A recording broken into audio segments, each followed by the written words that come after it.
بسم اللہ الرحمن الرحیم۔ شروع اللہ تعالیٰ کے نام سے جو بڑا مہربان نہایت رحم کرنے والا ہے۔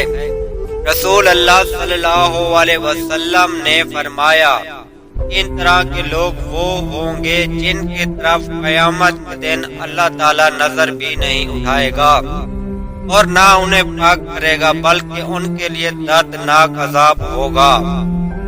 ایک وہ شخص جس کے پاس پانی ہو اور اس نے کسی مسافر کو اس کے استعمال سے روک دیا، اور دوسرا شخص جو کسی حاکم سے بیعت صرف دنیا کے لیے کرے، اگر وہ حاکم اسے کچھ دے تو وہ راضی رہے ورنہ خفا ہو جائے۔ تیسرا وہ شخص جو اپنا بیچنے کا سامان عصر کے بعد لے کر کھڑا ہو اور کہنے لگا، اس اللہ کی قسم کے سوا کوئی سچا معبود نہیں، مجھے اس سامان کی قیمت اتنی مل رہی تھی۔ اس پر ایک شخص نے اسے سچ سمجھا، اس کی بتائی ہوئی قیمت پر اس سامان کو خرید لیا۔